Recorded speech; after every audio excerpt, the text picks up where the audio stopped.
there we have Matt Jones on the line, and if you're just watching, we're just setting up. Matt Jones is the AgStaff Managing Director. Now, we have had our own notice of direction today from Jacinda. So, please, stay home, eat more hot cross buns. Our economy has had a major defibrillator to its heart with the lines showing signs of the 80s. And I worry that the young unemployed, as their PlayStations and there's their hangovers from their Zoom parties wears off, there is a hell of a shock about to set in. And of course, it isn't our young unemployed, it is our way unexpected unemployed. And as Tony Watson points out here, it's not the ex-Burger King, it's the ex-Air New Zealand pilot. However, we have always had a labour shortage in the primary sector, and I can't understand what's going on as it continues. So we welcome now, via phone, Matt Jones. Thanks, Sarah. Thank you, Matt. Now, Matt's employment business recruits staff for jobs, as we said, across the farm and agricultural contracting season. And I want to ask you, Matt, after, of course, you spoke to Annette Scott from Farmers Weekly this week in an article, that you've been struggling big time to find staff. Can you paint us all a picture of what's going on?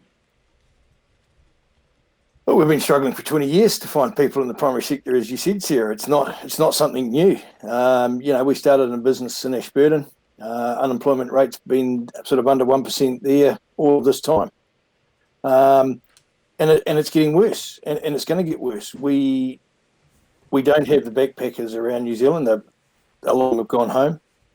We can't bring international staff that we normally do at this time of year.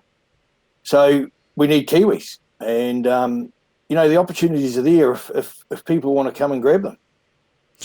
I understand that there is quite a large dairy recruitment campaign planned. Should we have been doing this though a long time ago, Matt?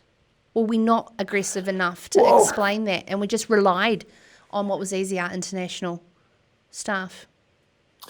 No, yeah, I hear you, but no. Look, we've been trying to get Kiwi. So we specialised a dairy company 8 years ago called New Zealand Dairy Careers that transitions, recruits, and a lot of pastoral care around people getting into the industry. There's still 40% churn in the dairy industry, and we're going out to really change that. But people need to experience it first and not make a knee-jerk reaction, particularly into that industry. We've had people try to get into that industry that have never had an animal or a pet in their life. Now, if you don't like animals, it's not the right industry for you.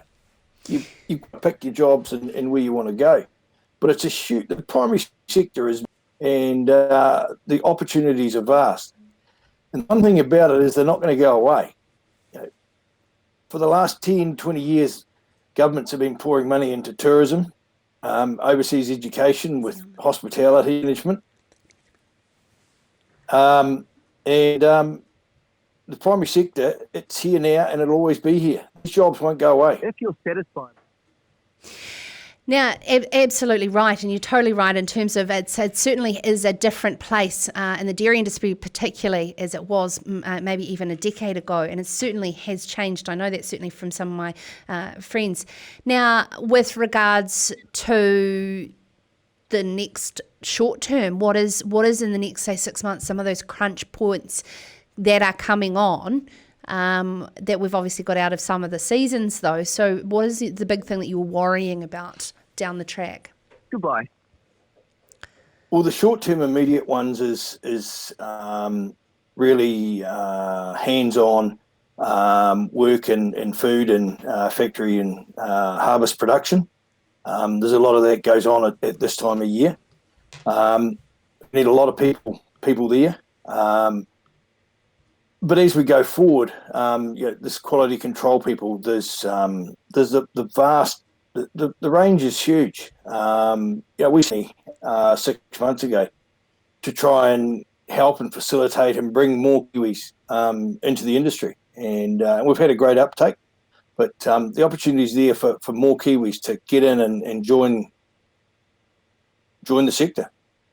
Are you getting much cut through with regards to mainstream media coverage of this problem, Matt? Do you think that as a wider New Zealand economy, we're ready to hear the fact that there's jobs, but we just have to get our hands dirty? Absolutely. We do, and we need to talk about it more, and just get in front of people and explain that they don't actually have to get their hands dirty. It's not all about getting your hands dirty either. There's certainly there is a lot of those jobs, but it's not all about that. No, you're absolutely right. That's totally one perspective, and I must apologise for being so straight on that. What methods would you like the industry? No, and speaking of one, what methods would you like the industry? And of course, we can't always rely on government for everything, Matt, to be able to collaborate together. That word that we say a lot but don't do a lot of, to come together around a common problem. Well, we've got to start with the government, and the government's got to help us in training. We've got to start training, and we've got to train people for the sector. There's no point people getting into a whole new sector or a whole new job to set themselves up to fail. And employers in the sector don't want that. So we've got to train them. We've got to educate them and get them in the right mindset. And then as a group, as an industry, we need to join together and ensure we've got lots of jobs for these guys out the other end. And they're out there. The opportunities are there. Absolutely.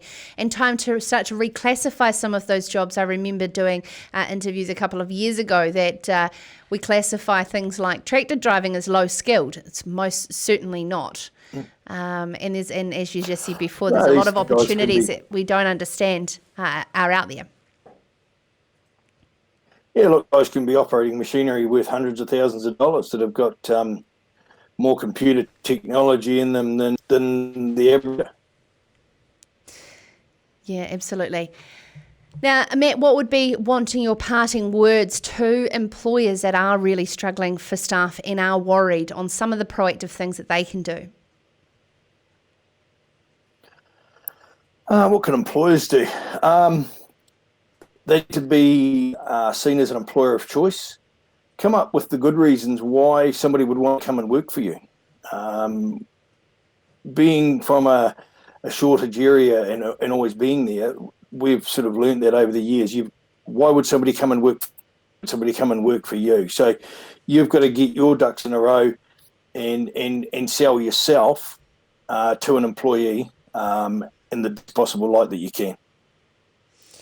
Yeah, absolutely. Totally great advice. And sorry about the sort of patchy line that we had there, of course, with Matt. But I'm glad that we finally were able to have him tonight on Sarah's Country. I really appreciate your time, Matt, and your patience there. This is Sarah's Country.